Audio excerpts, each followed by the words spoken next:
Friends, நான் இன்னைக்கு பிச்சு போட்ட சிக்கன் செய்ய போறேன். ரொம்ப ஈஸியா செய்யலாம். இதுக்கு நிறைய பொருளும் தேவையில்லை.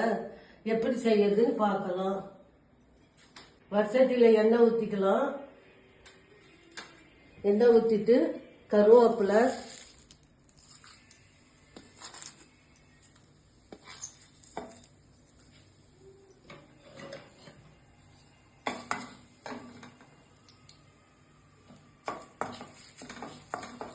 வெங்காயம்,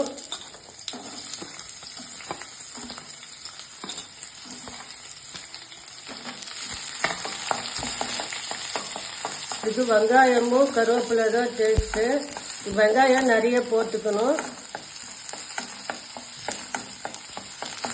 நல்லா கண்ணாடி பதத்துக்கு வதங்கணும். வெங்காயம் வதங்கிச்சு. இப்போ 2 தக்காளி பொடியாக நறுக்கின 2 தக்காளி,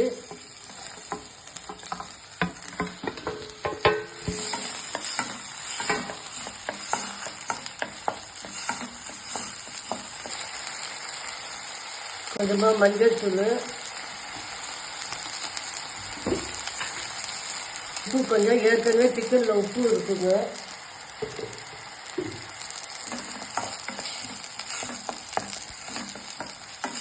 தக்காளி நல்லா வதங்கணும். ஒரு 5 மினிட்ஸ் விடுங்க. இந்த தக்காளி வதங்கிறதுக்குள்ளார ஏற்கனவே குழம்பு வச்சிருந்த லெக் பீஸ் குழம்பு வச்சிருந்தது 2 பீஸ் எடுத்து சின்ன சின்னதாக பிச்சுக்கலாம்.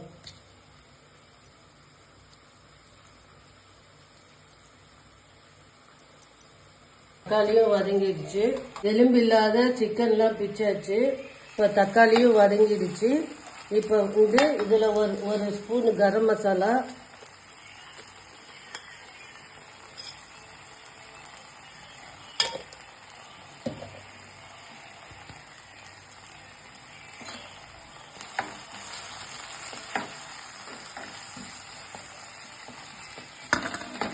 எலும்பு இல்லாத சிக்கனு,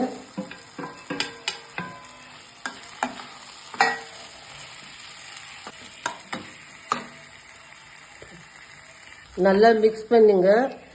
இது ஏற்கனவே வெந்த சிக்கனு, அதனால நல்லா மிக்ஸ் பண்ணிட்டு கடைசியா மிளகுத்தூள் போட்டு இறக்கிடலாம்.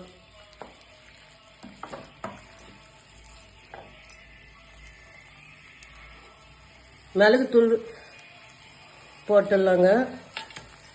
நல்லா மிக்ஸ் பண்ணிடணும். இல்லைன்னா கசப்பு எடுத்துரும். கடைசியில் போட்டதெல்லாம் நல்லா இருக்கும்.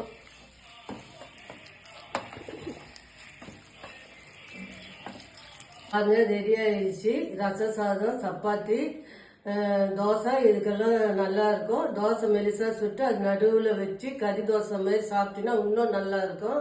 இது நீங்க ட்ரை பண்ணி பார்த்துட்டு கமெண்ட்ஸ் பண்ணுங்க. மறக்காம நம்ம சேனலை சப்ஸ்கிரைப் பண்ணுங்க. தேங்க்யூ.